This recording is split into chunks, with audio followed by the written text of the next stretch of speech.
So again, welcome to if you're new to the server. My name is Laudy. I am the community manager for Cryptopia. So yeah, let's just welcome everybody. So we got Janine Repas, Denzel, May May, Saint Kale, Isa, Urmi Soulshine, Silas, Kim Shining Light, Exonera, whatever your name is, man. You're so long. Pickles, thank you so much, Pickles, for being here. We got Div, who is one of our core team members. He's our head of content here at Cryptopia. We got Doobie, who is our lead moderator. So if you don't know, there's an actual role for moderating Discord, and it's a competitive role in the Web3 space. So if that's something that you're interested in, maybe you can like check out our videos online about that. Okay, and Doobie will be assisting us throughout the event. So if there's any specific links that will be shared. So yeah, visit event chat, guys. That's where all the chatter is gonna be. And if you feel the need to like express yourself in your native tongue, do so. There is no judgment here. Okay, so it's now 6:30. Um, should we wait, Mappy, to get more folks into the space, or should we start? I guess we should wait for a little bit more people, right? Sure. Yeah, you good with that? All right, Mappy Yeah. is a very busy person. She has a lot of clients that she's What time does your work start tonight? I started around 9. 9. Okay, so she has forgone sleep for the benefit of us. So let's all thank and appreciate her for her sacrifice today. Yeah, so we got a lot of more people. Come on, guys, let's go. Let's go, guys. All right, so is there and I did ask my main man Divesh to send the participants an email about the Discord and where it's gonna be happening. So hopefully the people get to read it. So if you see Divesh emailing you, it's not spam or anything like that. He's not out to sell you anything. He's just there to like update you that the event is about to begin. Okay, so yeah.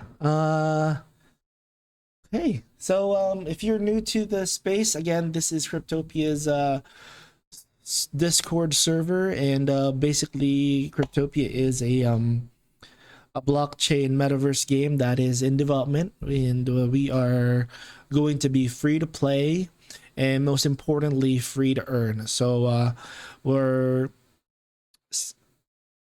you know we're probably going to be launching next year, so fingers crossed, but we are still in development.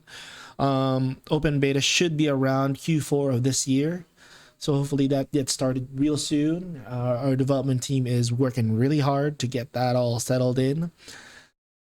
So cool, cool, cool, cool. So we got a lot of people coming in right now, so good. Let's start at 6:35. While we're waiting for people to jump right in. Let me go ahead and do a quick like interview of our guest over here, right? Since I do a lot of podcasts and stuff like that. So I've known Mappy for a very long time now. We were still working at a call center at the time, and she was the special someone of my workmate at the time, and we got acquainted with each other. And that was a long time ago. It was like I'll have to Was say 10 years ago. 10 years ago. So that may give you a little bit of insight of how old we are, but it also gives you an idea of how experienced we are in the space, right? We started in the call center industry, and then I guess you started earlier than me, in terms of being a virtual assistant or freelancer, right? So, if I may, what was your first job as a virtual assistant? I was fortunate enough to really start with just one niche. So it's just really being a Shopify VA.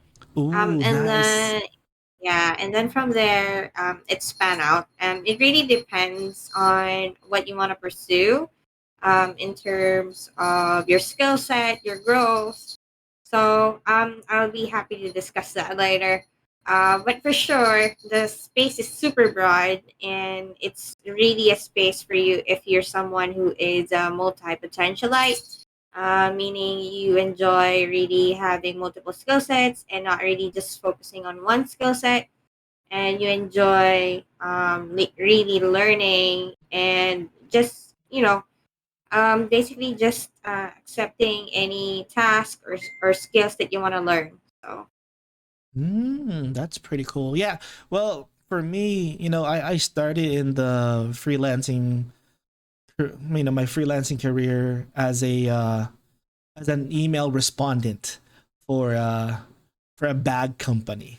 So I responded to like hate emails to customers complaining that they haven't received their bags and stuff.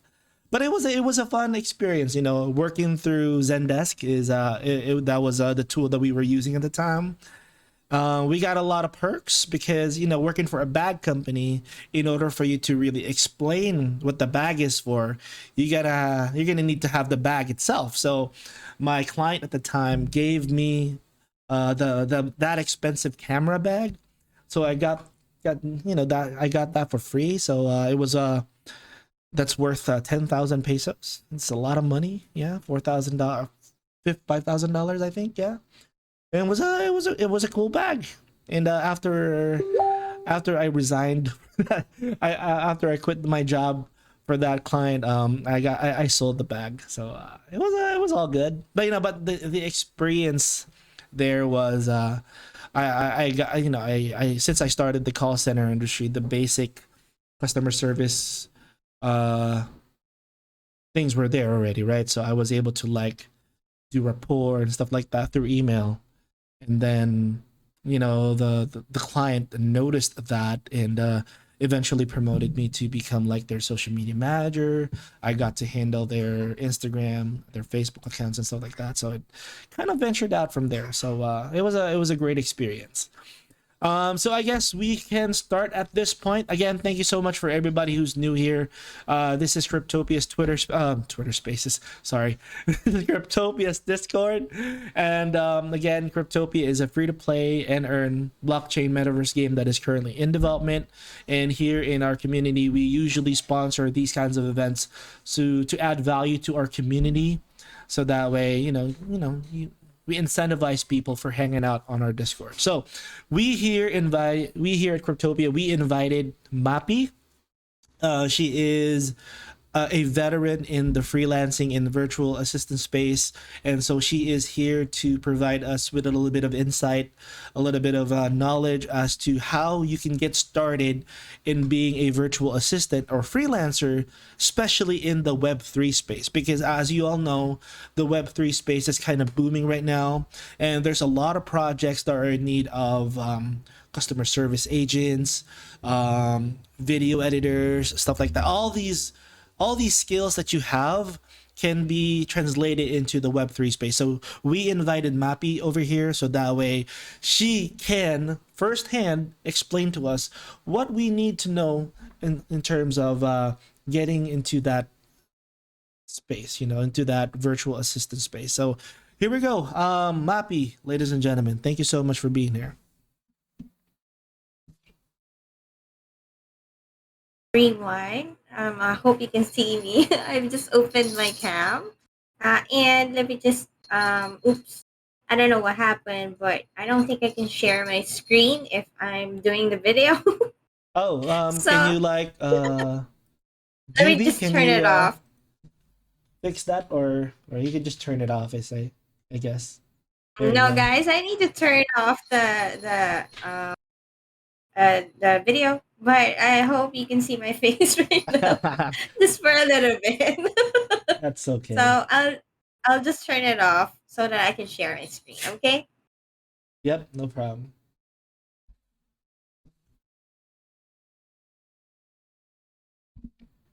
There you go.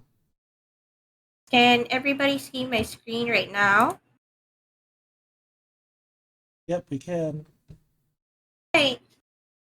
If you hear noises about cats going about, just feel free to tune out that noise. I can't do anything about it. Anyway, so thank you so much, Cryptoya, for having me. So welcome to Maximize Your Growth Web3 Virtual Assistants. And I would just like to let you know that this is just not for Web3. So virtual assistance is super broad. So it's just one of the things that you can go into if ever you want to venture into the space. So let's start off. Just a short introduction of who the speaker is. So I'd like to thank Lottie for providing me with the introduction. So a little bit more about myself. So we've been, Lottie and I have been in the BPO and the corporate industry for 10 years. So I've worked with brands like HSBC, Capital One, and corporate giants like AXA Philippines and Singlife. And then in 2018, that's where I really wanted to just work remotely. And from there, I mainly focused in the e-commerce space, which is Shopify. And then just a uh, uh, very brief stint as a Web3 marketing associate and as a digital marketer. Um, Outside of that, I'm also a coach to one of a coaching program and mentorship program inside of our um, community. It's Senpai Mapi Shopify VA course and mentorship program. So in a year, I open up just 1 to 2 batches. That way, I could just supervise them and just really hand over all of the things that I was able to learn for the not only the 2 years that I've been in the industry, but 10 years of the actual experience that I had in the BPO and the corporate industry. So there. um, and as your speaker, I am one of the admins for the largest communities in Facebook, which is Online Filipino Freelancers Group. I was also featured in some of the other communities as well, which is Social Media Academy, Top Freelancers PH, HR Shouts and Whispers, and one of the government agencies that we have here in the Philippines, which is DTI Philippines. So, yeah, uh, moving on. So, what we're going to talk about is freelance and working from home. So, first off, what is freelance?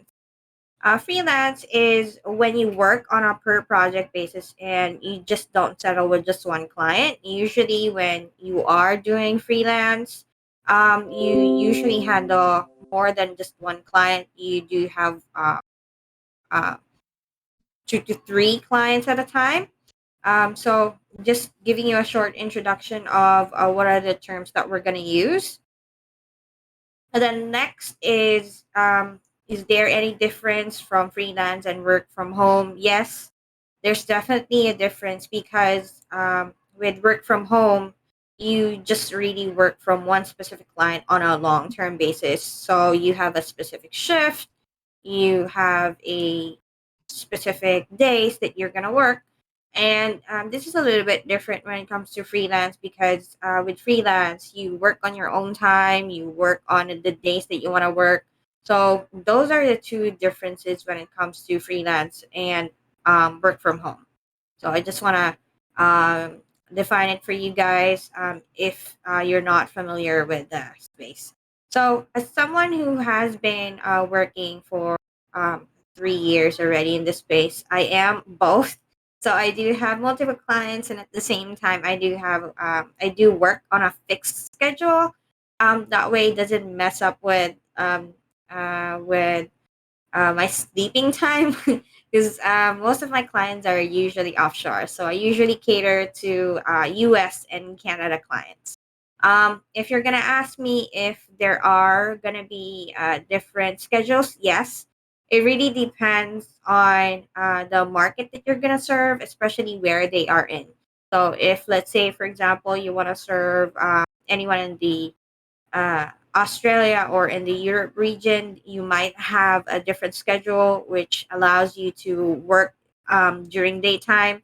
But for someone like me, I really prefer working at night. So I'm an night owl person, and it just so happens that when I started working, it was always in the BPO industry, and it was always the night shift. So I didn't really change that on my end. So, why work from home or do freelance? So, this industry is expected to grow by 86%. I think it's just really more than that as of now. In 2021, 2022, this was the pre pandemic, and you can already see here that 86% of the workforce just really wanted to just work from home, and you wanted to just be at home with your kids, with your family. And as you know, when the pandemic hit, nobody wanted to go out, nobody wanted to get sick. And a lot of the businesses really started to close, and it was really an eye opener that it can be done and it is possible. So just before going into the space, I just want to also just set the expectation though that even though everybody is jumping into the space, in order for you to really thrive, you really have to treat it as a business. So it only fails if ever you don't treat it like a business, because the work that we do, the clients that we have right now, their business is our business. So when we take care of them and we put them first, there's going to be more for us. So that's how the freelance and the work from home space really works. So, what are the consequences if ever you're going to be working from home or doing freelance? So, as you know, it's going to be erratic, just like the Web3 space, erratic and highly volatile. And if you're already in the Web3 space, I think you're going to be also prepared if ever you're going to be going into the space of the freelance and the work from home industry. It's mainly because we are not really governed by any government body. It's not really regulated, and you're typically on your own. There's no really contract. And what happens is you might have a client today, but tomorrow you don't have any clients. So that's how erratic and highly volatile it is. It can be a little bit stressful.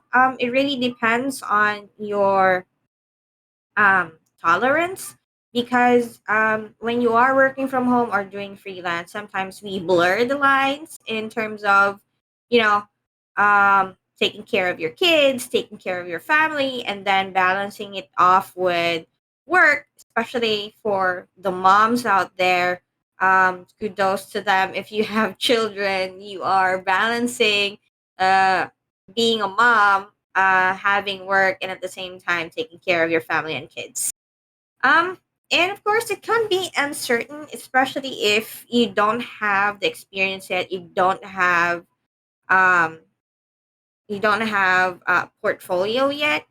But rest assured, guys, that the pros outweigh the cons. So I'll be there in a little bit. Um, And of course, there's no government benefits like your SSS if you are in the Philippines, pag-ibig, what else? HMOs, holiday pay. And of course, since you are working from home or doing freelance, everything that's on the operational side, like having your own generator, your own backup, your own um, your own laptop or PC, and even just the air conditioning, all of it is going to be provided on your end.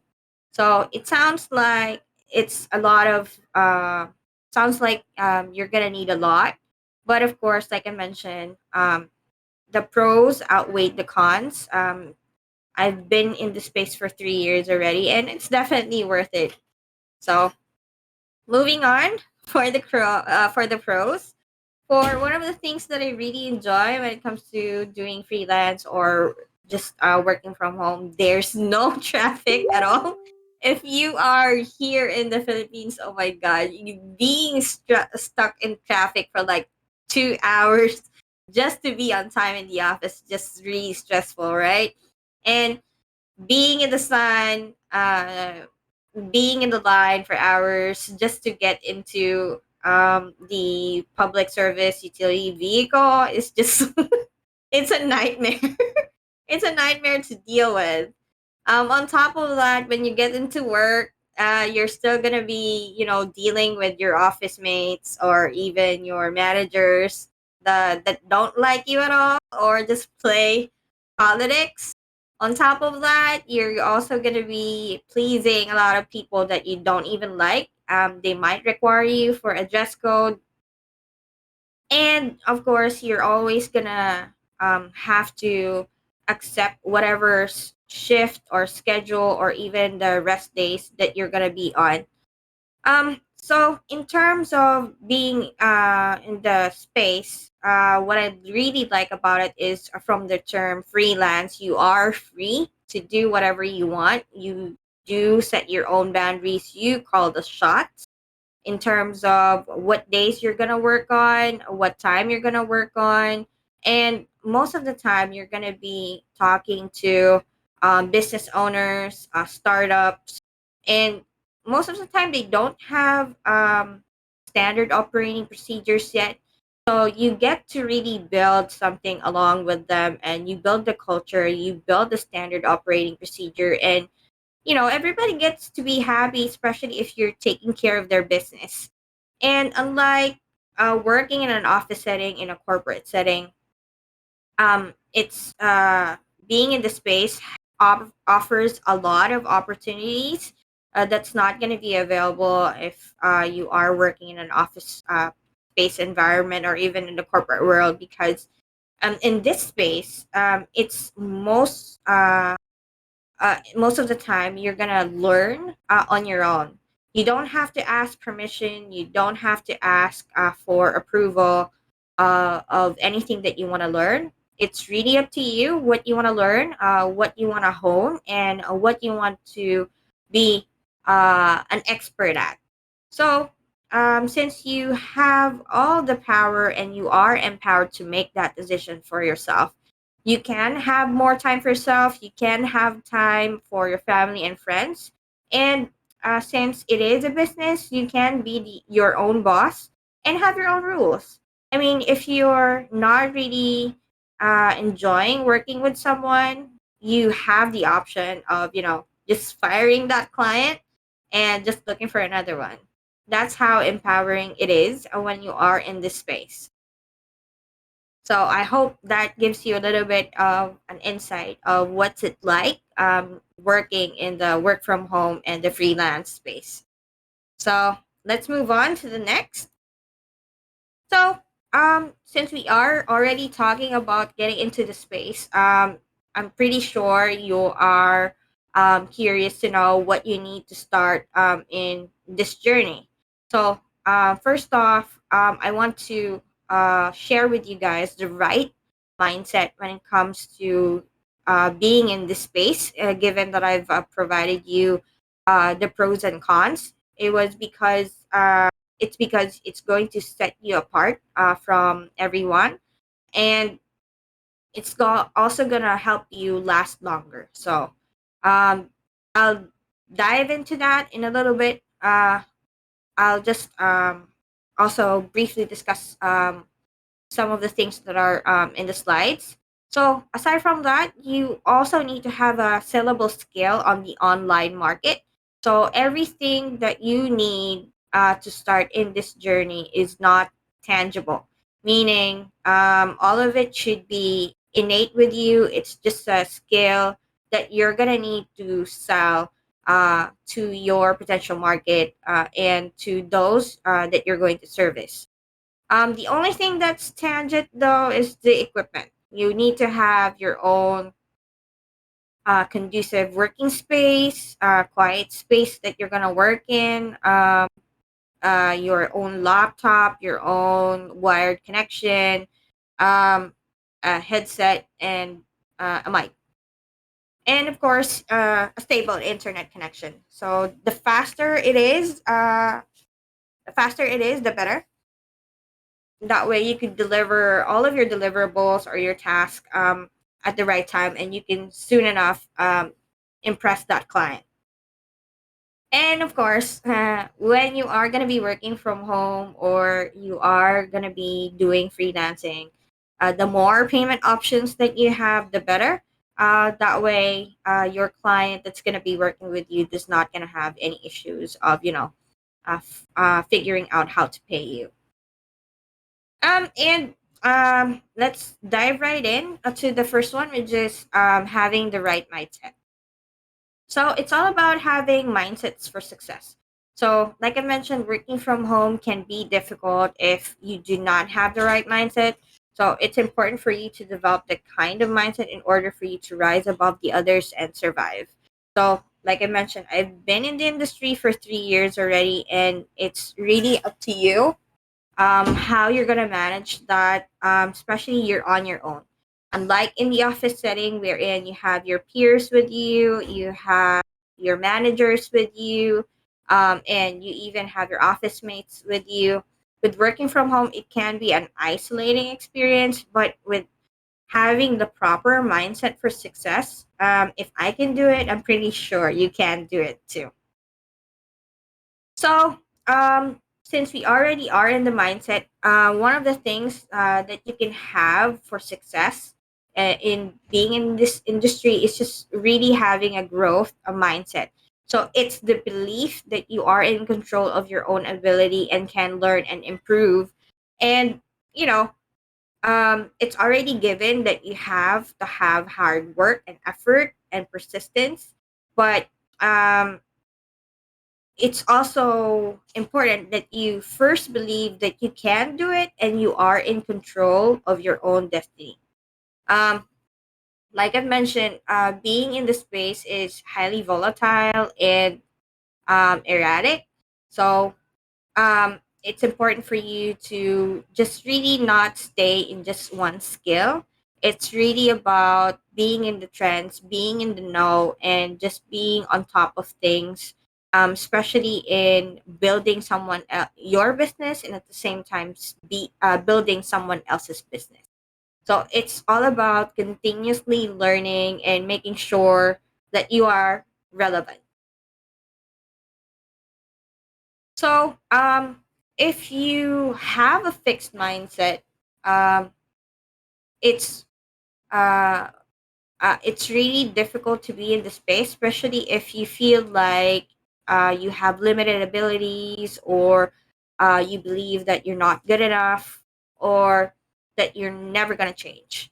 So when the pandemic hit, it's really a testament to everybody can change. I mean, we have been working in the office, in the corporate setting, and we have been commuting for the longest time. But then when the pandemic hit, everybody had to change, right?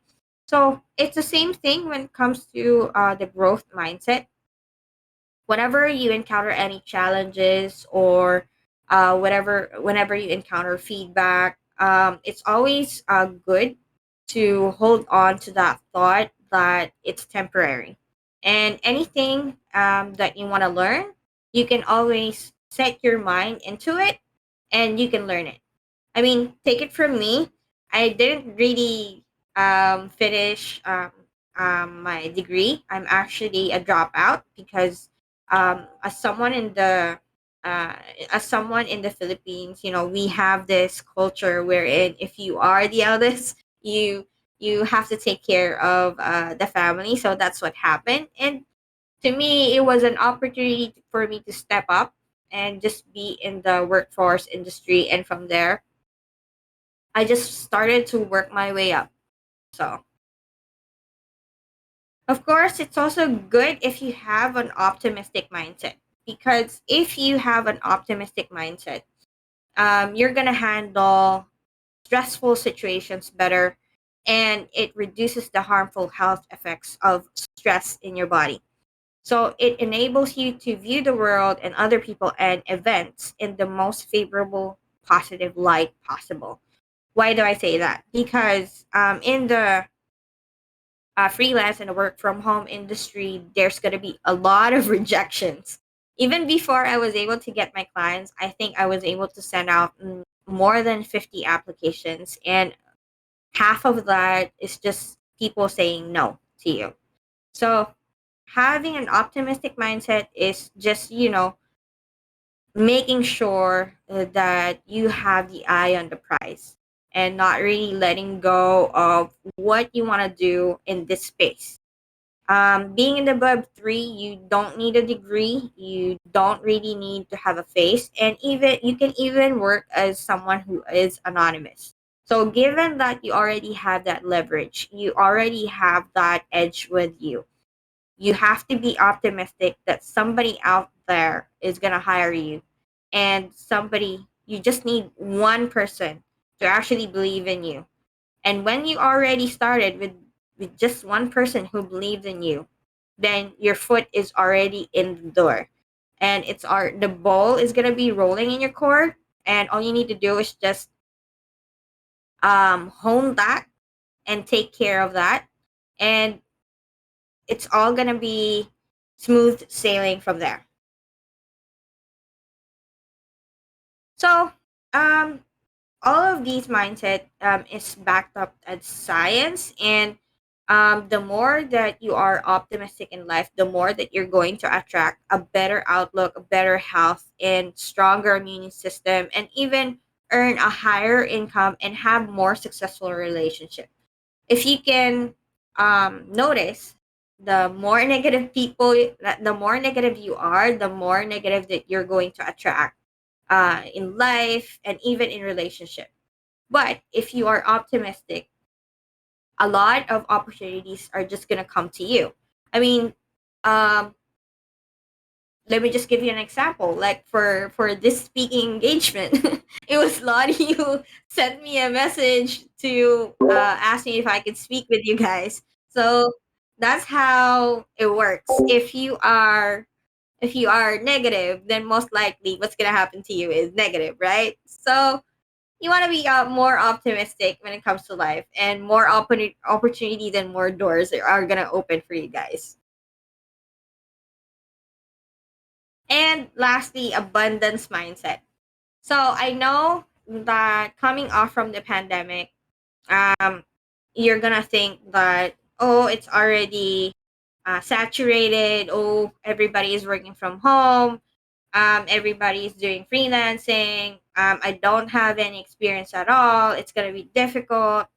But guys, I could definitely tell you that when you have an abundance mindset and you believe in limitless opportunities and limitless possibilities that exist in life, there's more than enough for everyone, and you are generous enough to share it with everyone.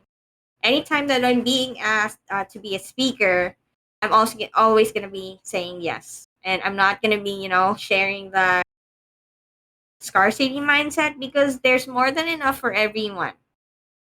And um, there's even micro tasks that you can do. So anybody and everybody can do anything so long as they really want it.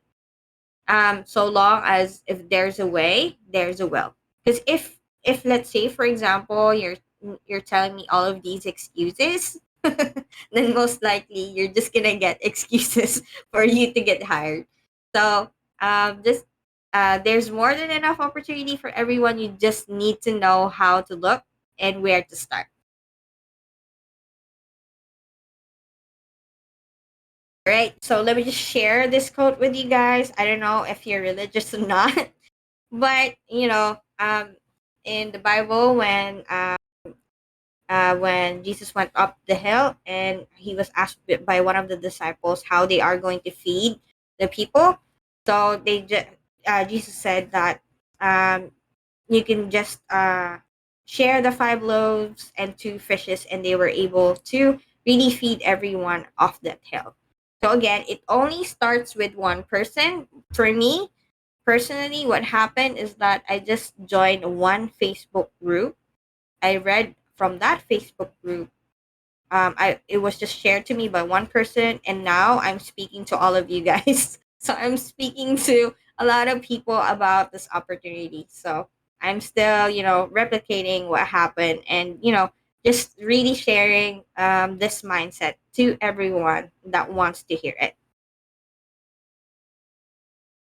Oh, this is all that you've been waiting for. Let's talk about what you need in starting your journey. So, aside from that, um, you also need sellable skills aside from your mindset. So, what are those saleable skills? So, for me personally, I started in customer service. It could be email, chat, or phone support. So, since we are in Web3, this is very common for you guys. You can do it in Discord, you can do it in Telegram, and even in Twitter. So everything is already digital. All you need to do is just make sure that you have that skill set, and you are able to earn that skill set. If you don't have it, that's okay.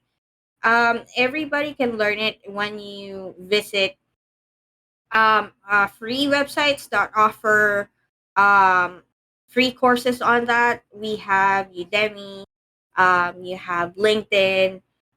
Those two already offer basic training when it comes to customer service. And you can never go wrong when it comes to customer service. Everybody needs customer service in one way or another. So this one is super on point in terms of really being a starting point for someone who does not have any experience at all. And for me personally, I believe that everybody should start in customer service. That way, you know how to talk to someone, you know how to communicate with someone. Because if you are your own customer and you know how to take care of yourself, of course, you're also gonna develop that communication skills needed for you to talk to the CEOs, to talk to small business owners, and to talk to the startups. It's because you already know how to take care of yourself and you already know how to take care of the service. Apart from that, you can do administration support, everything that involves like the paperwork, or anything that involves that's non-voice, like emails, taking care of travels, booking hotels. So these are more tailor fitted for people who would like to assist business owners instead, like executive assistants. So you can do that. Or if you have a more technical skill, uh, you can do bookkeeping or accounting. If you are someone who's really good at math, you can do that. Or if you are someone who is creative and you really enjoy just really posting in Facebook, sharing about your journey, you can also do that by doing article writing. So these are some of the most basic sellable skills that you can do when you want to start your journey. Of course, we also have a more technical skills. If you are someone who loves art, who loves design, we already have AI, guys. So, um, even if you don't have the technical skills, you can still design, and we already have the tools that are easy for you to use. I mean, the slides that I'm using right now is in Canva, and it's not really hard for you to really put this up. So you can do graphic design, even web design. You can do that without even knowing coding. That's completely possible. Um, how about for web developer, QA developer, Facebook ads, or even chatbot? There's a lot and ton of skills that you can learn, especially if you are someone who enjoys really learning about the technical skills. About the advanced skills. For the advanced skills, these are the things that I consider as advanced, like social media, email, um, marketing, SEO, sales funnel, copywriting, and chatbot creation. Mainly because it's not just about, just working the 8-hour shift. It's all about just, being there from brainstorming, ideation, execution, and then making sure that everything comes into plan. So these are the advanced skills. If ever you want to pursue working from home or doing freelance. Oh, by the way, let me know if you have any questions, guys, or if I'm talking too fast. Next, of course, you're gonna need equipment. So if you have wired internet connection, that's good. But if you don't have one, you can go for a prepaid. Just so long as it's stable enough. I mean, 10 Mbps could work, especially if you're someone who's just doing admin work or non-voice work. That's gonna work. Uh, of course, you're gonna need to have a laptop or personal computer. So the specifications of that is anything like Ryzen 3 or Ryzen 5 or anything just higher than that, i5 or anything that's higher. I don't know what's the. I'm personally, guys. I'm not techie, so No, um, I think that's very good enough. And yeah, I like the fact that you highlighted that RAM capacity, because as a virtual mhm. assistant, right, you're going to be handling a lot of windows. You're going to have a lot of windows open, so having that RAM capacity right there would be very beneficial. Yeah, sorry for cutting in. Yeah. Oh no, right. You can cut in anytime. And you already saw my screen before, and you can see there was tons of tabs that it's open. So it's gonna be normal for you guys, and it's gonna be normal for you to have multiple um internet browsers. So there. And of course, you're gonna need the headset because most of the time you're gonna be talking to people. And for those who would, because this is pretty common, they would tell me, but coach, I don't want to talk to people. That's okay. There are clients that would rather not talk to you too, so that's okay. You can talk to them through chat. That works. I did encounter clients that I never talked to them at all over the phone. I just talk to them either in WhatsApp, Viber, LinkedIn. So that's okay. You don't have to be super. You don't have to be super on the phone all the time. But it helps if you have a headset. That way, if it's really needed, because there are clients who would prefer to talk to you because it's much more faster. The camera is also optional, guys. And it's just for people who want to see you, want to see you talk and see if you really are who you are. So, it's just for there are just clients who really want to see you on a personal level. So, okay, for payment method, usually the payment is in USD, or sometimes I would encounter that it's in AUD or in CAD. But most of the time, the most common is USD. Uh, I never encountered being paid in crypto. I mean, I was offered before, but I opted in USD. So I mean because it works for me. So it's gonna be dependent on how your client set this up for you and between the negotiations that you're gonna have. But most of the time, these are offshore clients, meaning they're not really in your country. If you are someone who services the international space, You can have local clients, and if ever, you can just use whatever um, local payment options that you have if ever you're doing local client work. But if you're servicing offshore or international clients, these are the cross border payments that you're going to need and you're going to use. We have Payoneer, PayPal, Wise, and Western Union. There's even Zoom, I think, but I had never used that before. So if ever you don't have these, just make sure that you create your account and start building it one by one, because the moment that they want to work with you, they're going to ask you, how do you want to get paid? So of course you're gonna need to have all of these just in case. Um, Based from my experience, PayPal is the number one cross border payments that they use, mainly because my market is in the U.S. And in Canada. All right. So, if you don't have any skills, in order for you to start, you need to have developed or acquire those skills. I've already mentioned this before in the slides. If ever you don't have the skills yet, that's okay. Um, YouTube, Google is your best friend. And you can go ahead and just type in whatever skill that you want to learn.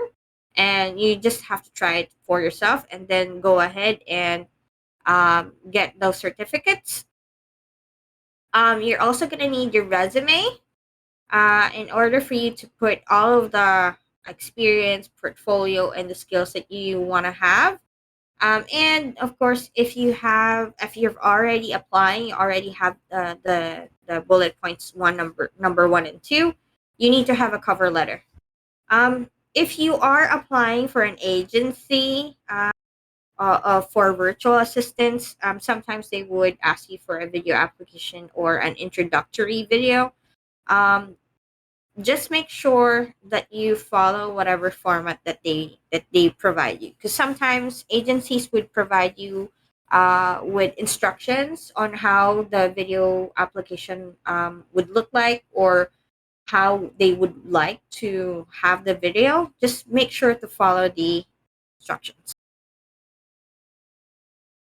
So, when you already have those, these are the websites where I find work. Number one is LinkedIn. I put LinkedIn as number one because most of the time, the clients are legit and they are direct clients. And you can tailor fit it on how you want to search off in LinkedIn. So you just need to know how to use the keywords and how to use the filters. And then there's also Upwork, but personally, I'm not a fan of that. I'm not a fan of Upwork because it's not friendly. But if you really have a skill that is not in Upwork, that is very hard to acquire, and it's a high paying skill, then definitely go for Upwork. If you are in the Philippines, you can do onlinejobs.ph. It's also Ano po saturated diet here. niyo I'm before also kamatayan? not a fan of this website. I mean, the last time that I was able to use it was 2018. For some, it's their bread and butter, but what works for them doesn't work for me. So feel free to try it out. Onlinejobs.ph, there's a ton of openings there. And then we also have Hub Staff. They also have a website wherein you can check uh, some of the companies that uses their software, and also um, post their openings there in Hub Staff. If you are someone who prefer selling per skill, then definitely Fiverr is something that you can check out. You can sell something like creating an ebook, doing product research. So this is good for you if something that you are, if this is good for you if you are someone who likes to sell it by the skill or per package per se. Other ones is People Hour, remotestaff.ph if you are in the Philippines. This is an agency. Virtualstaff.ph, also an agency. Appen is also an agency, and virtualassistant.ph is also an agency. So these are the top 10 that I was able to list off. But there is a lot more. All you need to do is just use Google. Uh, I think there's also Indeed. It's also the same as LinkedIn. You can also check that out. Uh, sorry, Mappy. I think this is Mm. a good question for this particular topic. Is there any pros and cons to um, going to these websites like LinkedIn where you're going to be doing the application process yourself, or is there any pros to having agencies do it for you? Both worlds, guys. So, for LinkedIn, there are gonna be cases wherein you encounter direct to clients. They are usually startups that are teams of 1 to 3. So you will encounter that. But if ever you're someone who really wants to have just the stability of having that extra perks, because sometimes the agencies do provide extra perks like HMOs and paid leaves. Um, it's also good to apply with them, especially if there is a readily available client. That's the only edge that the agency will have. And of course, there's going to be, of course, just to be completely transparent, guys, there's always going to be a cut when it comes to the agencies. All right. So for me, I don't accept any agency that is paying me less than $5 an hour. So that's the minimum. Uh, the $5 per hour, they need to be able to also provide me with other perks like HMO, like paid leaves, 13-month pay. The 13-month pay, guys, if you are in the Philippines, it's a bonus that you receive during the Christmas season. So they have to be able to offer those three. Anything else that is not that I did not mention, I don't really accept. So it's really up to you. Does that answer the question, Lottie? Yeah, yeah, perfect. Yeah, I just wanted to go ahead and set the expectations that, these agencies, although they provide a lot of perks for you and they do find a client for you, they do have a cut in your salary. So that's something that I'm sure everybody who's here right now is something that it's very important for them to learn. Yeah. So not all agencies are created the same. Okay, just to also you just have to find the right one because I did have an agency. I'm currently employed in an agency. I'm pretty much happy with the work itself and with the pay. There was even one point wherein I was in an agency that's paying me for $10 per hour, so it's not so bad. You just have to find the right one. So if, let's say, for example, you're not happy with the pay, you're not happy with the work, you're not happy with the client, and it's in an agency, then you're free to leave. Just don't sign that contract, and just go ahead and find another agency that's much more suited to your needs. So, okay. So once you're able to know what specific website that you're in, all you need to do is just you need to apply for online work. So you just need to create a profile in the platforms that I mentioned, and you just need to make sure that your profile is updated together with your contact information and skills. This is very important, guys. When you have your resume with you, just make sure that the contact information is there, your email and your phone number is there. That way, if they need to contact you, you are contactable. We are already in the digital space and nobody uses the phone to call you unless that is a traditional company or a big company, then they would call you. But most of the time it's going to be either reaching you to Skype, WhatsApp, LinkedIn. So it's very important that you have that information, and it's updated together with your resume. Um, Use a professional photo. For me, uh, it's an added oomph to your resume. It's not really a requirement. It's not really mandatory. Um, when I was starting out, I don't have a professional photo. So what I did was that I don't have any photo at all. It's just the skills and the contact information. But if you are able to already build that experience and that portfolio, it's nice to have if you have a professional photo. You get to command the authority and you have a brand already. And if ever you already have experience in the corporate and in the BPO industry, it's also good that you indicate that in your resume. For me, the only thing that's left in my resume is Uber because that was just 5 years ago.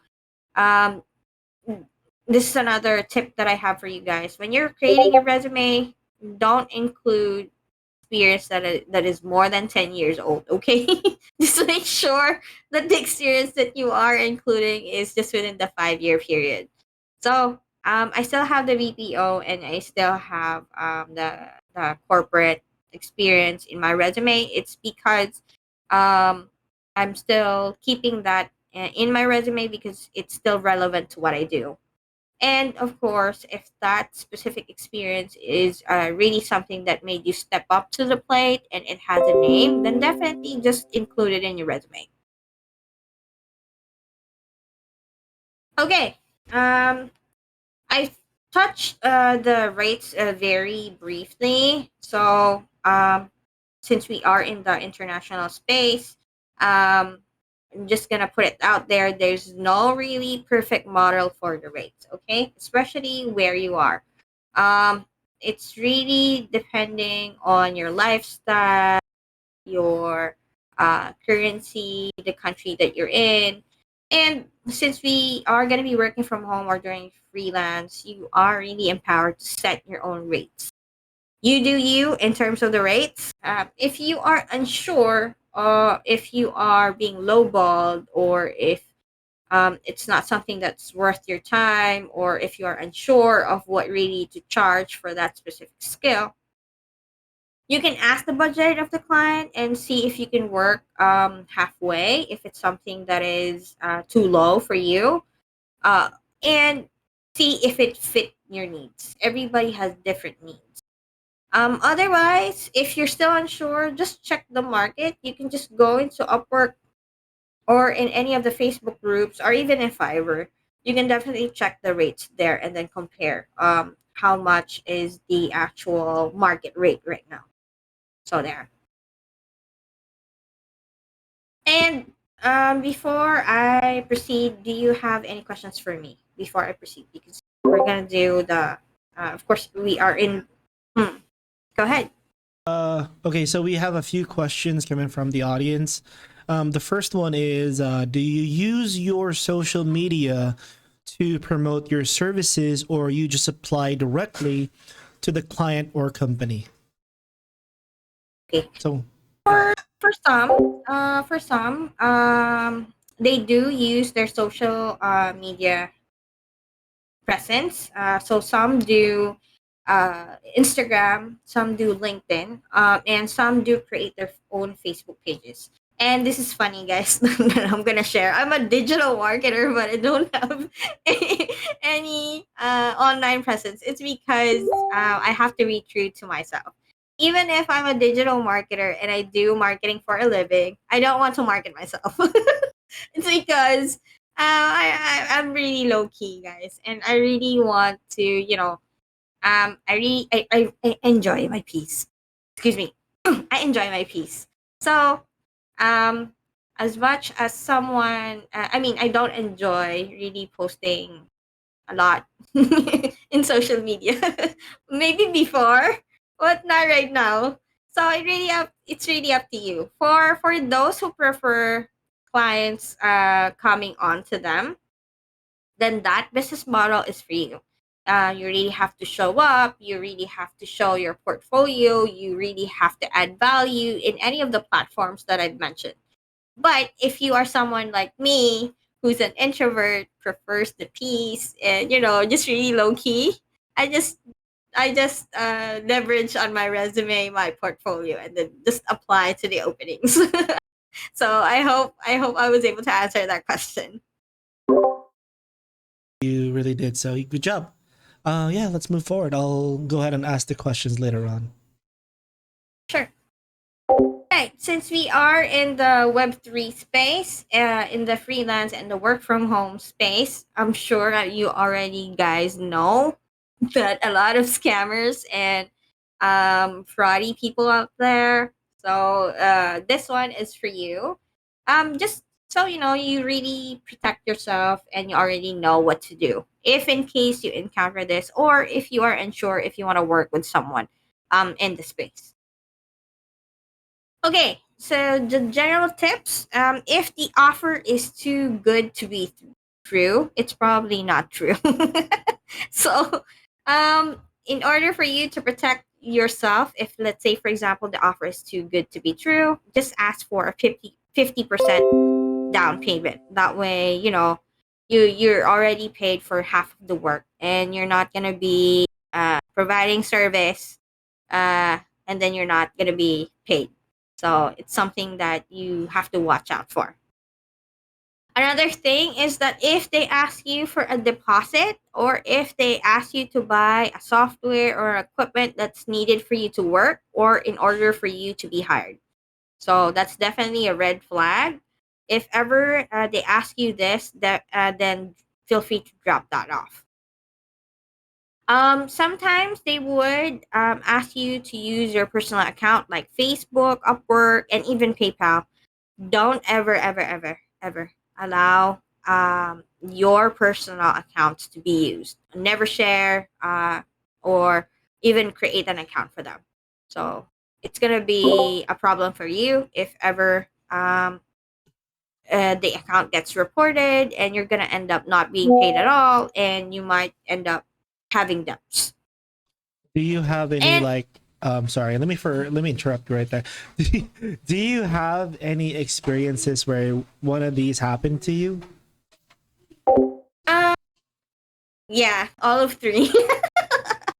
So uh, I think there was at one point that they were asking me to buy a specific software, and I said no, so I wasn't hired. Or I was being asked to rent the Upwork, wherein I'm just gonna install a specific software for them to control my computer, and I'm not gonna doing anything. He's just gonna do the work, um, and I'm just gonna be paid for like a potential cut.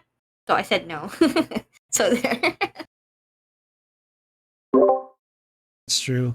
I also encountered a job offer where you would need to first go to a specific page on Instagram, and you're supposed to follow, like, and share and comment on that on a particular picture.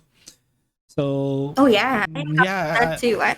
yeah. So basically, that person is just soliciting for your follow, for your like, for that engagement on that particular account. So if that never happens to you, that's definitely a no no, and it only allows because imagine this, guys.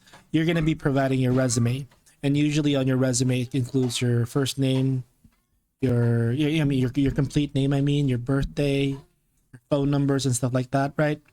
And if they ask you to like follow a page or like or comment a page, they would know instantly that hey, this is this person's social media account, right?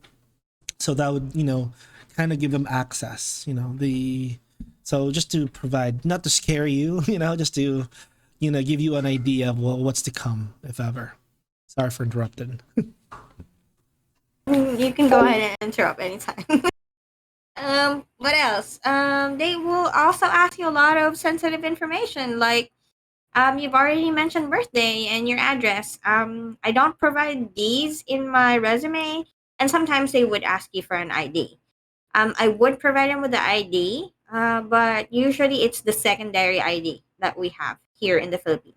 I know in the other countries they don't have that. They just have a national ID. But here in the Philippines, we do have a secondary ID wherein there's no sensitive information. I just provide that.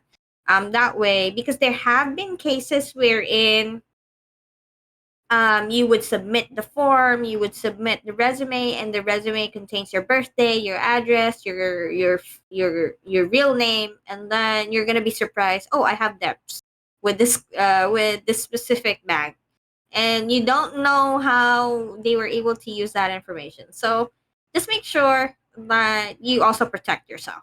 So there. And these are also the things that you need to watch out for if in case you were hired.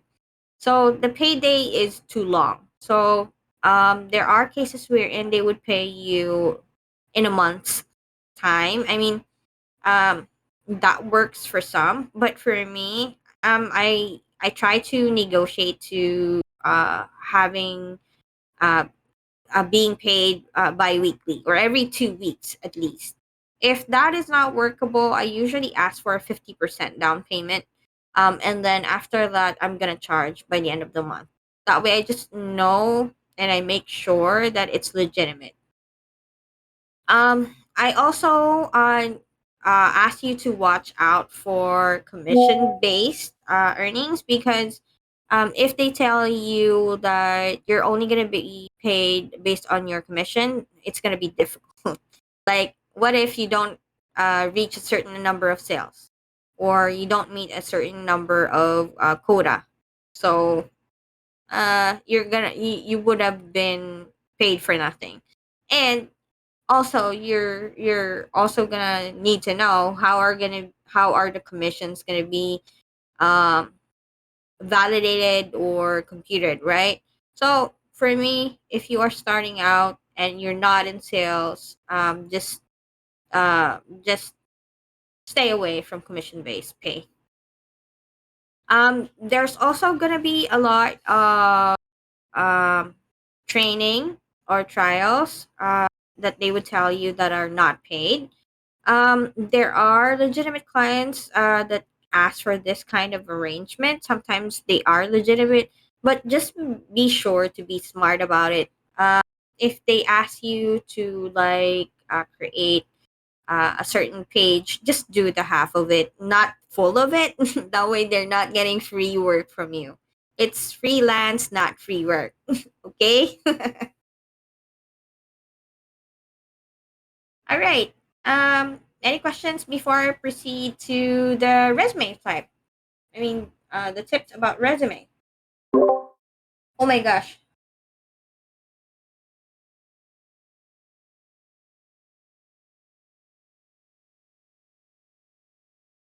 Okay. All right. Thank you. I'm just mindful of the time because I've been talking for an hour already. So just No, checking the community. yeah, the community is all good. You can also visit our event chat, so that way you can see the feedback while you are doing your presentation. So Okay. everybody's loving the discussion. So good job so Okay. far. Cool. All right. So here is the nitty gritty of creating a resume. So let's move on. All right. So when it comes to your resume, if you are someone like me who doesn't want to show up in the social media space, of course, what you're going to show off is your resume and everything. First impressions are everything depending on who you want to attract. So your resume is something that you present to your client and you only have one shot. So just make sure that when you create your resume, you embody who you are aside from your skills and your experience. So it's very important that you have a really, really good resume if you do not have a social media presence. All right. So we have two types of resumes. We have traditional and we have the modern resume. So both of these I've already used, and I'm gonna dive right in and provide you with samples. So for modern resume, this is how my resume before looked like. It doesn't look like this anymore. so the resume that you are seeing right now, don't worry guys, this is just an example. This is not actually the full I mean my real resume. It's just an example. Um the template is from Canva, so you can definitely use Canva. There's tons of um, templates there that you can use, and then, like I mentioned, just make sure that you have the contact information on there. It's already here on the left side, so I have and the address is completely optional. I did not really leave this out because there are applicants that would like to provide their address or where they are located. Sometimes it's not the complete address, it's just the city and the state or just the country. So that works. And then, of course, your email address. It's okay if you don't have a branded email, so long as it's a working email. And guys, another tip, just make sure that the email address is professional, okay? Because there are email addresses that are not professional, like love ko si bebe ko at gmail.com. You're just like, that's so cringy, guys. Or love69 at gmail.com. It's just so cringy. So just make sure that it's a professional email, guys. Of course, you have your phone number there. And if ever you have a LinkedIn, just use a LinkedIn link for them to be able to access. The education part, I just put them briefly, and I don't really highlight them because I have such a strong experience. I don't bank on this anymore. Um, in our society right now, um, they don't really look at the educational part anymore. They really look at your skills, your experience, and who you were able to work with before. And another thing that you can add right there is also the people who worked with you before as well. Because for big companies or even startups, sometimes they would ask you for, even agencies, they would ask you for character references. Even in the freelance and the work from home industry, they would ask you for that. So don't worry if you don't have if you were not able to finish your education or you don't have a degree. Just make sure that you have the skills, which is here. The skills and the tools go hand in hand together. Make it clean, make it itemized, make it bullet points, and just make sure that you've put all of the skills and tools on there. And because one of the things that you can really bank on is the keywords, because once you put this in LinkedIn, you are totally searchable. People who are looking for that skill or people who are looking to hire, looking to know if you are able to use these tools, all you need to do is just put them in your LinkedIn and you are totally visible. You are already on the map.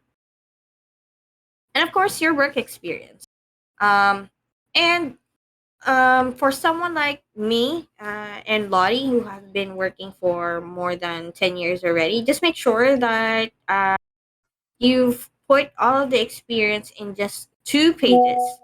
You don't want to provide a resume that is 3 or 4 pages long. Nobody's going to read that. So make it count for 1 to 2 pages only, okay? Next, this is my traditional resume before. So you can already tell the difference, right? It's I don't use this anymore. This was my resume even way back. So I just use this resume if in case I'm applying in a more traditional company that has been existing way before me. So let's say, for example, you are applying for uh, uh, if you're in the Philippines, like Procter and Gamble, Unilever, those are the big names here. So if you are gonna be working for companies like that that have been in existence even before you are born, then definitely use a traditional resume because they hire in a traditional way. So but for me, if you're gonna ask me what works for me based on experience being in the online space, I'm leaning towards the modern resume. It's because in my modern resume I really want to imbibe who I am, and really, just have that minimalist feel and not really focus on my face or on my gender. And I really want to focus on what I have to offer, my skills, the tools, and who was I wo- who I was able to work with before. So there. Okay. So since we're talking about resume, here are the tips that I have for you guys. Number one, no grammatical errors at all or no spelling errors. We are already living in the digital world, and if you are typing in a Google Word doc, if ever you made an error, it's automatically gonna pop up. So it's not a reason for you to miss out any grammatical error or spelling error. We also have tools to help you out, like Grammarly to check.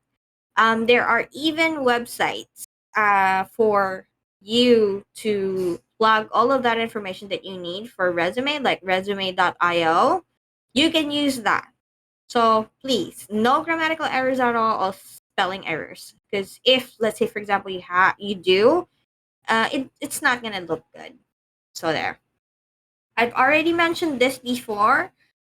Professional photo, if you want, you can have it in your resume, but that's not really mandatory. And then you need to have a clear summary of 3 to 5 sentences highlighting your achievements and your contributions to your career. And then just provide a compelling short introduction of yourself. So it should match your personality, and just avoid being too cliche if you can. And it's better if you can come up with something that's original and that came from you. That's why even if I'm using a template of Canva, I also make it to a point to tailor fit it to match who I am as a person. That way, when the person is reading my resume, they would get a vibe of who I am, or they would get a sense of who I am. Because personally, guys, when I'm talking to a client or I'm applying for work, I also look at the values that I'm going to be working with a particular company or a client. Um, it's a two-way street. A common misconception is that they would need to have the skills and the values that they are looking for you in you, but you also have to know if you also fit to their values.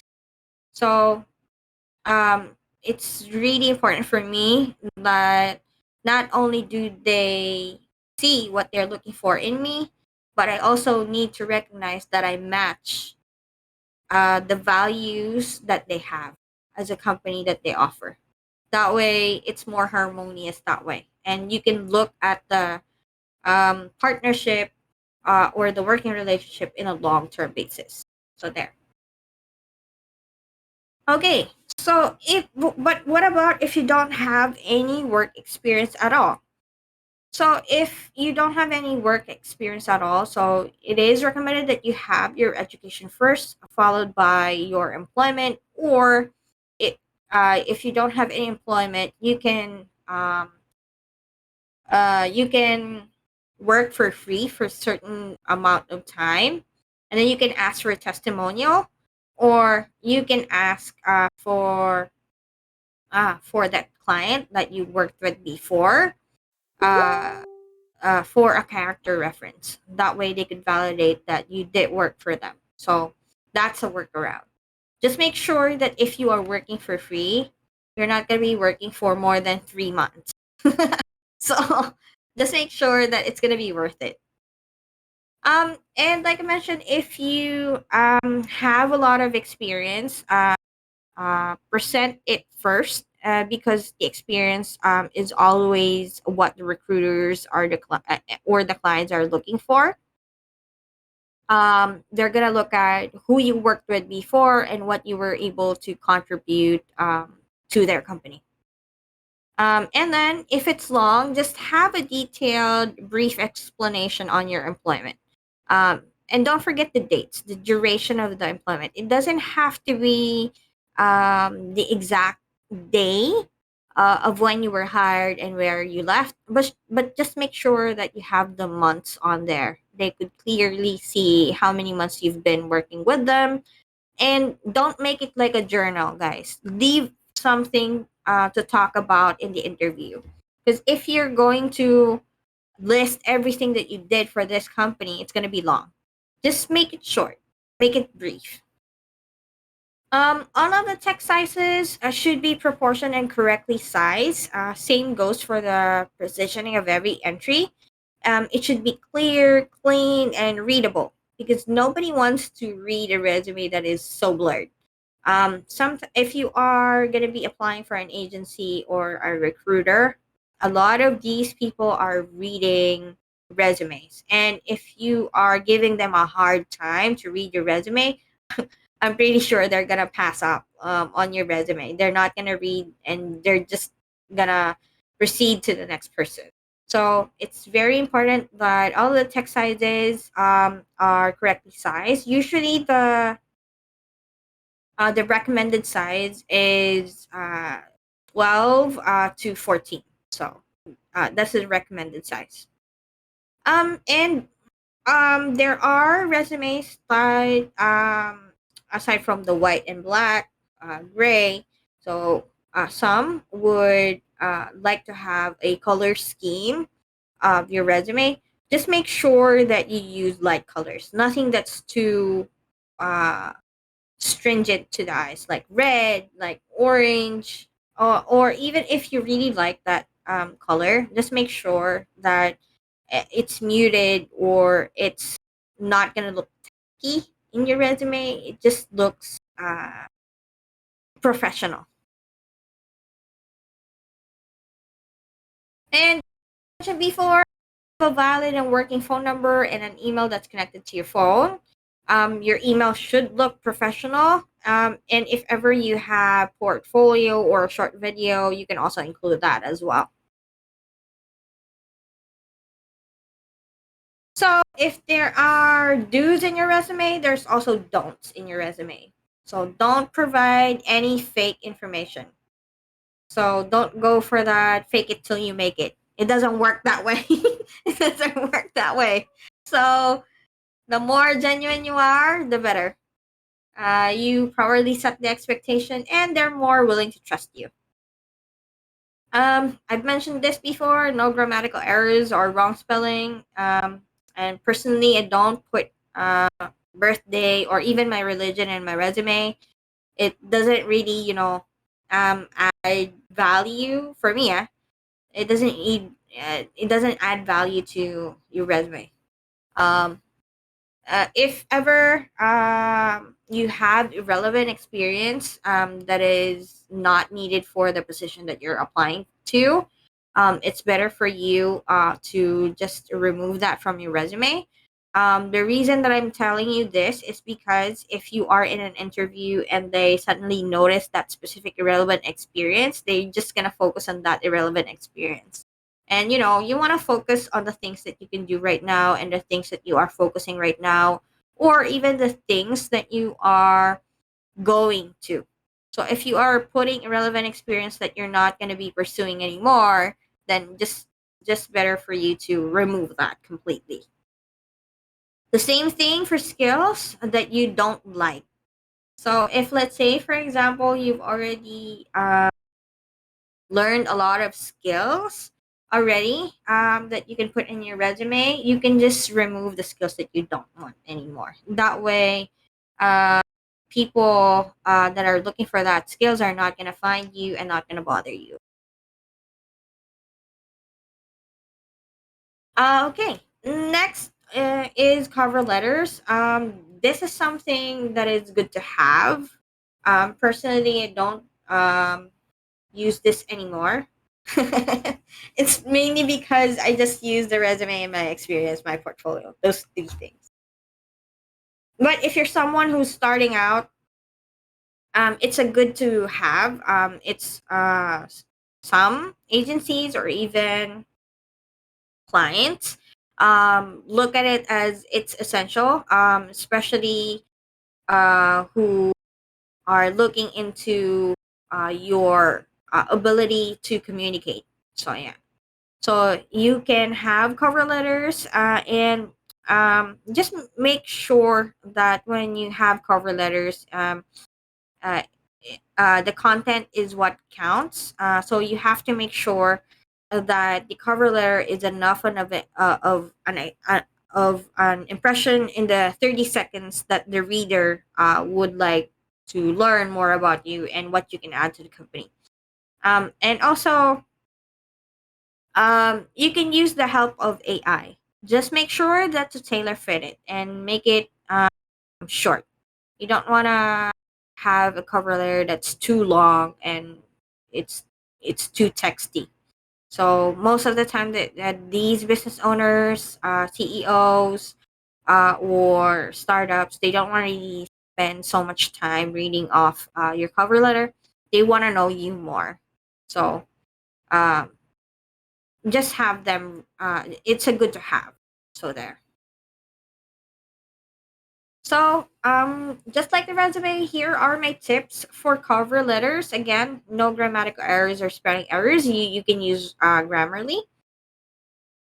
And then make sure to read the entire job post and check for hidden instructions.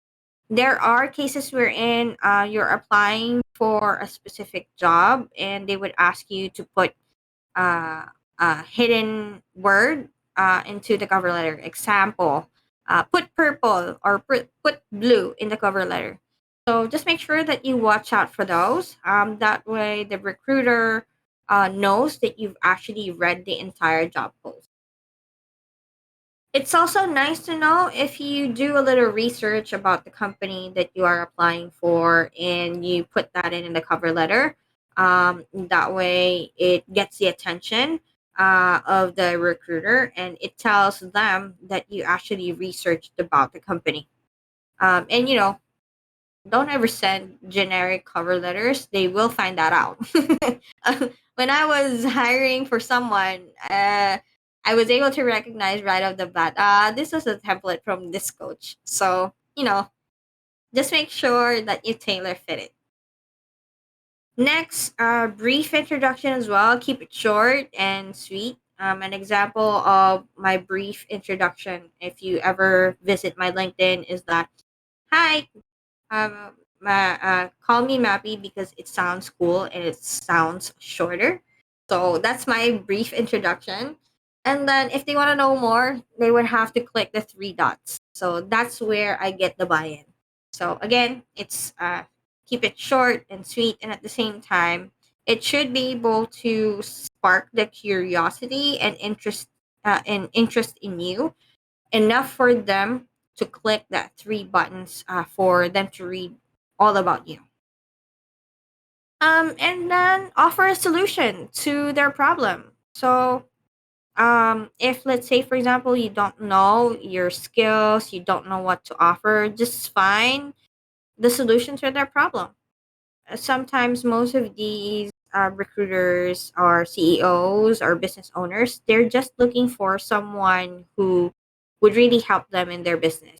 So let's say, for example, their problem is just not having enough time to do more for their business. You just tell them that you are the solution, and I'm gonna take off all of these tasks that are in your plate, and I'm going to take it off you. That way you have more time for your business. So that's how it is. Don't forget to make it fun. I know it can be stressful when you're looking for work, you're looking for your first client, but the more stress that you or that you um that you give out, the more it's going to be difficult for you to find that client. So make it fun, make it a journey, make it a learning experience. For me, just to share, when I was starting out, uh, during my time, it was difficult to look for work, especially if you are a dropout or you are an undergraduate. So what I did was that I was sending out resumes left and right, even though I'm not qualified for it, simply because I want no, simply because I wanted to know what are the questions that are always asked during interviews, and at the same time, so that I can practice um, my communication skills. And I wanted to travel. I wanted to visit the office of the corporate companies that I've been applying for. So that's how you make it fun. So it's the same thing for being in the online space, or being in the Web3 space. Make it fun. People would like to work with you more if you are fun and not so super serious. I've already mentioned this before. If in case in the cover letter they are asking you to include relevant links, please feel free to do so. You can include your video application and your resume. And don't forget to end with a call to action message. Usually, I just tell them, uh, um, um, I'm free at your earliest convenience, and I hope to talk to you soon. That's it. That's my call to action. Talk to you soon. And or you can say, I'm excited to meet you, and um, let's see how it goes.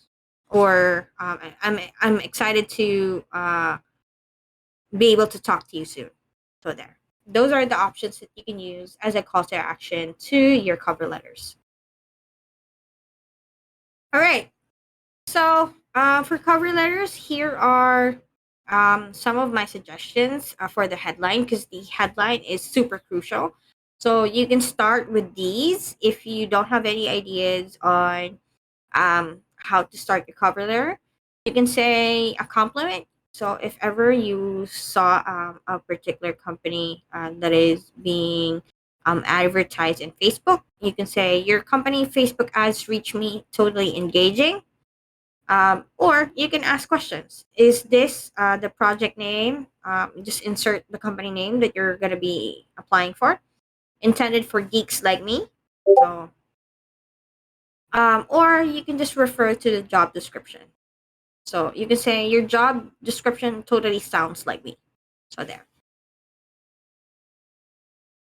Um. All right. So we've come to the point we're in. These are the samples of the that jobs that I applied for before. So here is how I use the cover letters. So as you can see here, it's just 2 to 3 sentences. So I just tell them, if I don't have a name, I just tell them, hello there. I'm an experienced back end customer support, and I'd be happy to be part of your team. I'd love to be of value and be a positive change in terms of sharing best practices in terms of efficiency and how to best handle clients. Thanks, and talk to you soon. This was actually my first client. So this is actually my real cover letter that worked. So if ever you're gonna ask me if this is a real cover letter, yes, this is a real cover letter that I used. Next, this is also another cover letter that I used, and I was able to get um, an immediate response. As you can see here, I sent the proposal in 2:55, and I was able to get a response not even a minute. So I just told them, hello there, my name is Mapi. I'm a moderator of the most active and biggest freelancing Facebook group here in the Philippines.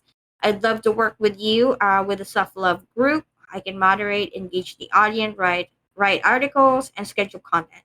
I'd like to be an advocate for self love. I personally believe that a person cannot share love if they pour from an empty cup. Thanks, and talk to you soon. So this was an actual client that I worked with before. I was a community manager for them. So feel free to use this one out. Just tailor fit it to the proposal that you're going to send to.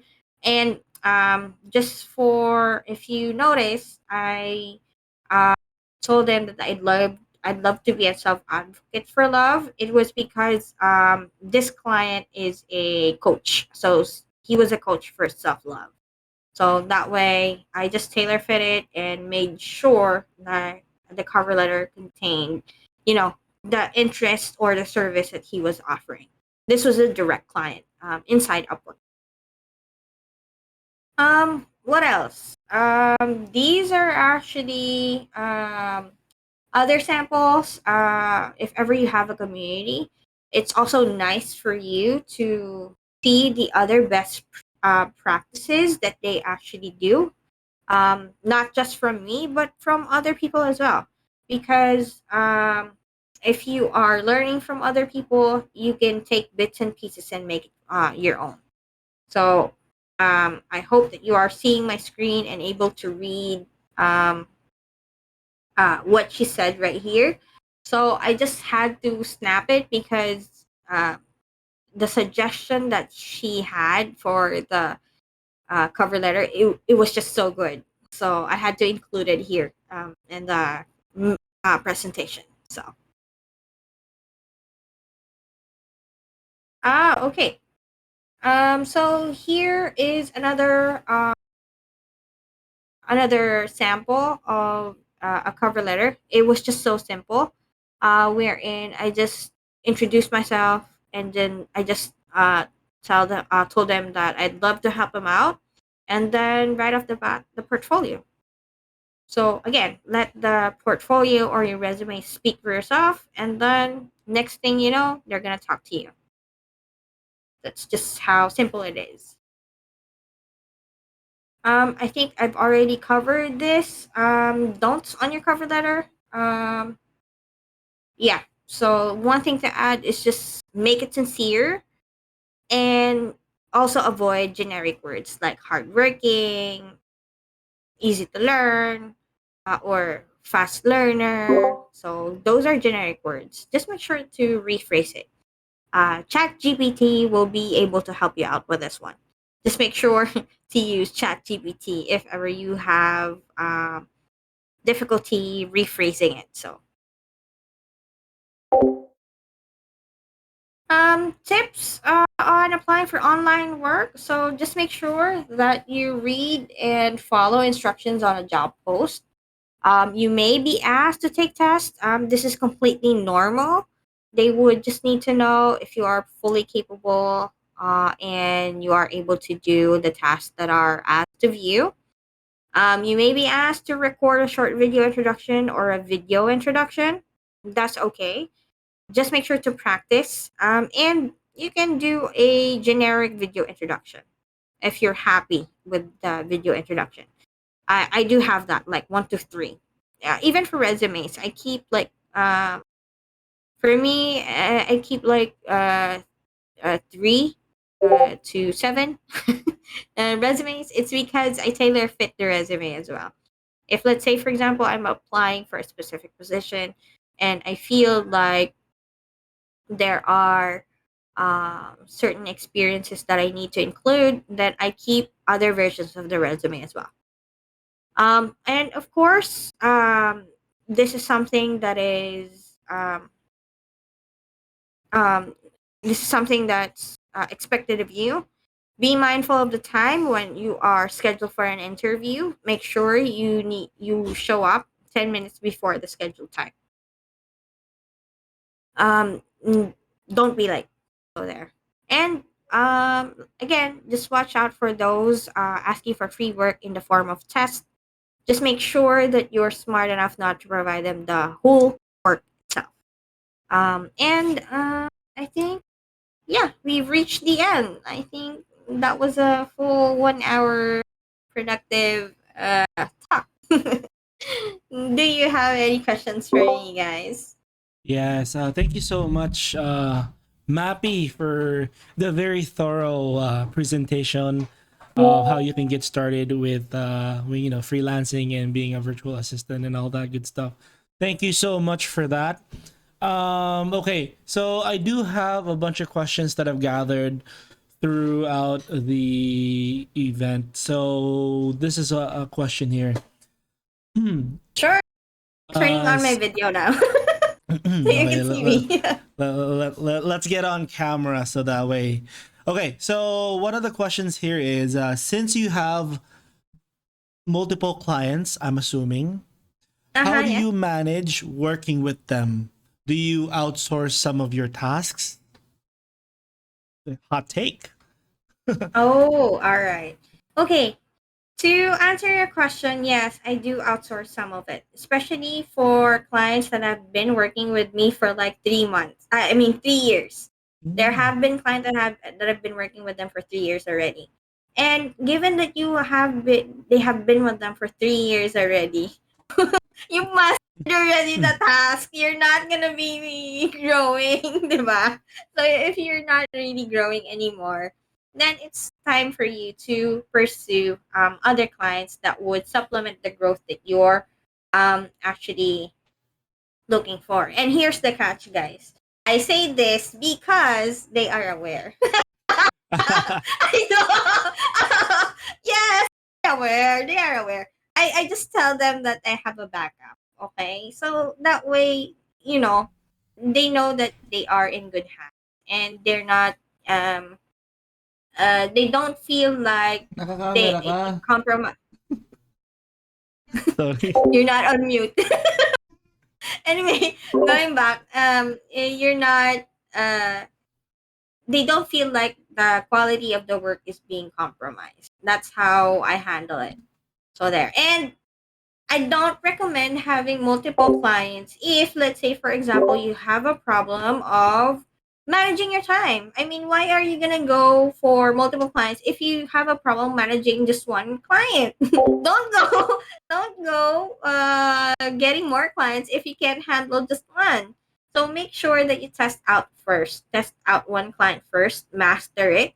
And then once you're really fully comfortable and really confident that you've mastered your craft, then you can get another client. And how do I know? How do I know if I know?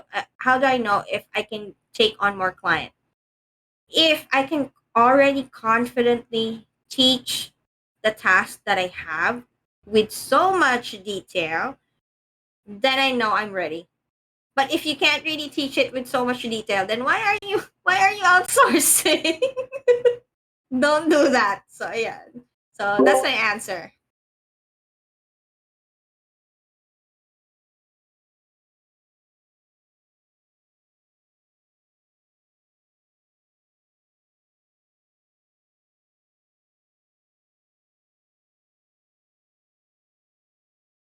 Uh-huh. Uh,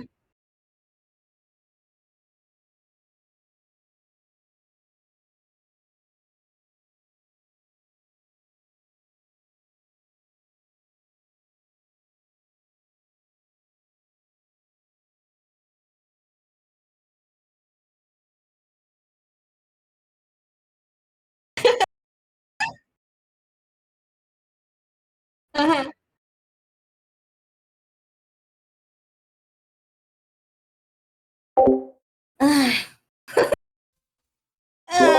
All right.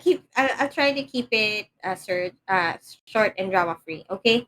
What works for them doesn't work for me. As a coach, I don't teach that. That I can focus on. I don't teach that. I don't promote that. And at the same time,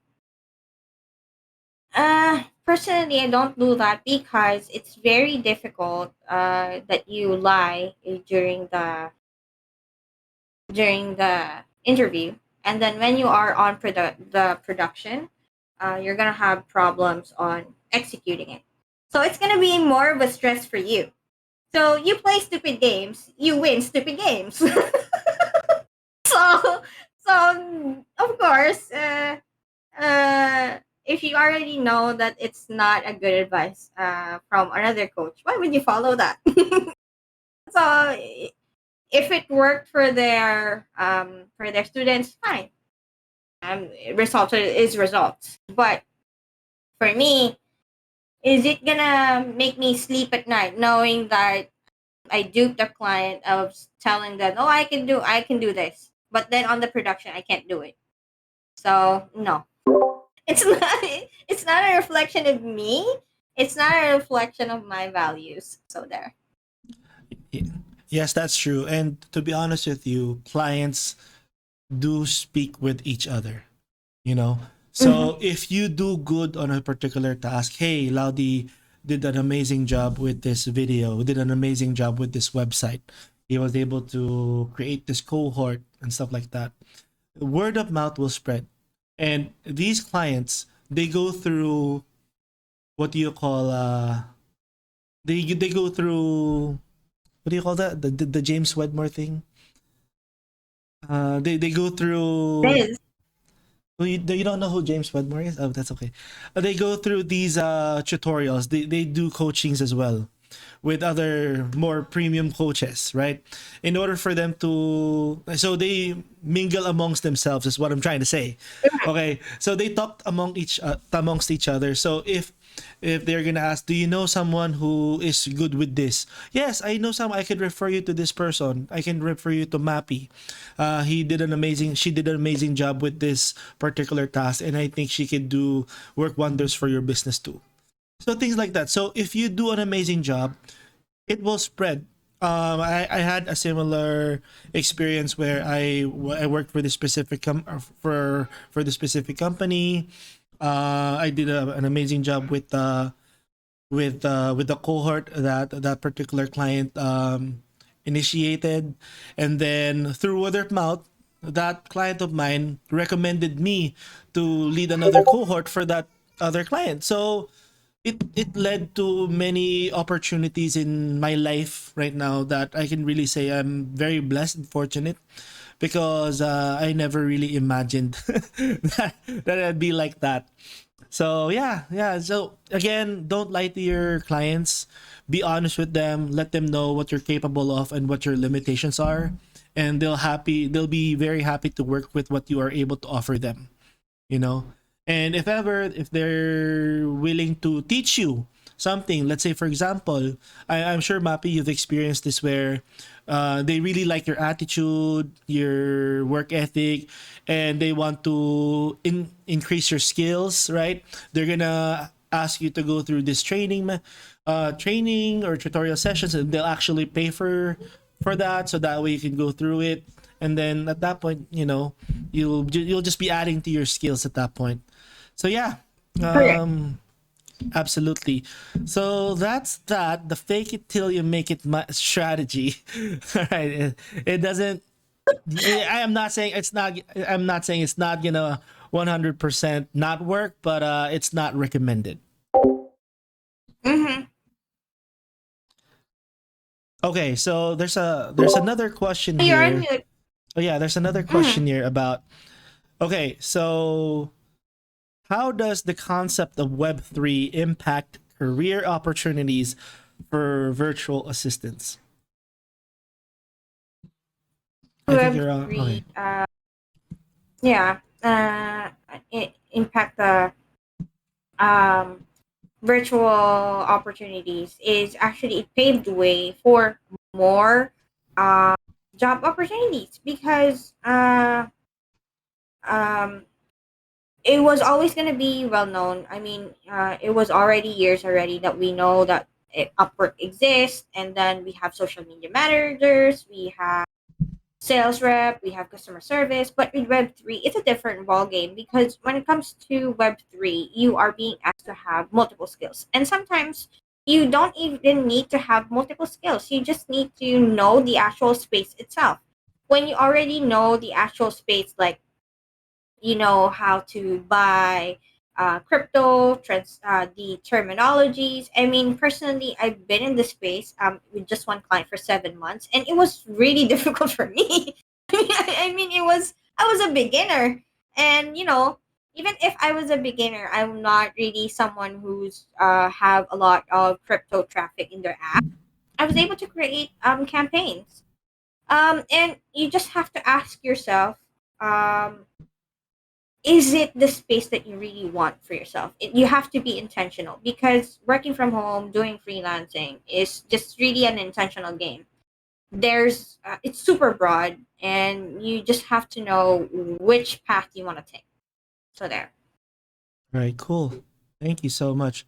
Okay, so there's another question here. As far as clients are concerned, so basically you've worked for the client, right? You're freelancing and you've worked on a specific project, and this client decided not to pay you. What courses of actions could you take? I think you. I'm sorry. I think you're on mute. I just let them go. No, You just I'm let not on them mute. go. Sorry. You just let them go. Yeah. Yes, I just let them go, because for me, what you put out there is something that you will receive. So if you're someone who is, you know, he's very vindictive and very spiteful, wherein, okay, the client didn't pay me, I'm just gonna delete the website, I'm gonna delete the work, I'm going to delete everything, I'm gonna ruin, leave bad reviews. It's still gonna come back to you. They're just gonna trace you back. So just charge it to experience, and move on to the next. I'm pretty sure something is in store is gonna be better for you. So that's how it is.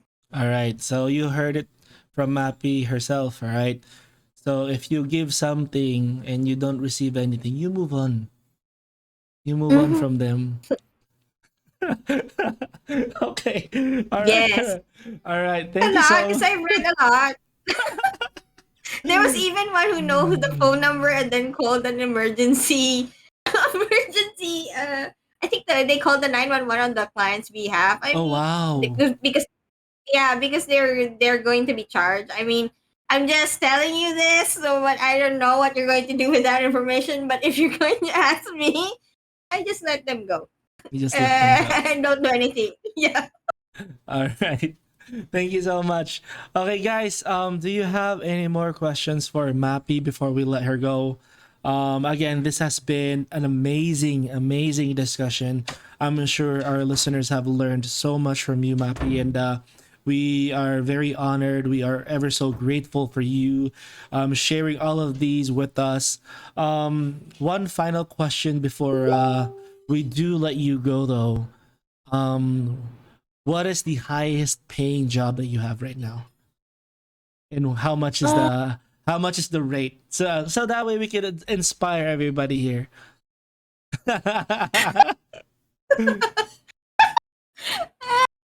For one client, Yeah, just for one client yeah, for one client, it's 820 USD for a month, for a and then I month. have two of that. So I have two. Wow. But how many clients do you have right now? Four. Elsa, four. So imagine imagine that, guys. So the opportunities in the virtual assistant space, the freelancing space, is really right there for you. So if you want to extend your reach, I'm sure you guys are like always hanging around in Discord, showing support to your communities. You could be a Discord moderator, you could be a community manager. um, you can, at the same time, you can support these projects by being a video editor or a social media manager. So there's a lot of options for you. All that you need to do is have that right mindset, like Mappy said, and knowing what to do with the skills that you have. And we have certainly learned that today. So, Mappy, thank you so much again for being here. We really appreciate you sharing everything. And if for everyone who is listening right now, we will be sending out survey forms for the event. So if you want to share some feedback to Mappy and to this to this workshop, please do so. And if you do, there will be a surprise for you. Just check out the survey form that we'll be sending out. And yeah, thank you so much, everybody, for being here. We are so blessed to have Mapi share with us everything that she has experienced throughout her career as a virtual assistant. So thank you so much, Mapi. Do you have any Thank you. farewells or advice, parting words for our for our listeners? I think I already said enough. If ever I have parting words, is that we are already in the digital space, and you can be whoever you want to be. We the era of having paper as someone as your identity is long over. You can really reinvent yourself and just be who you want to be in this space. So True. long as you are willing to put that foot in the door and get your feet wet. So there. Nice. There you go. Get your feet wet, guys. Also, I'm happy. Do you have any? Do you wanna promote the off page?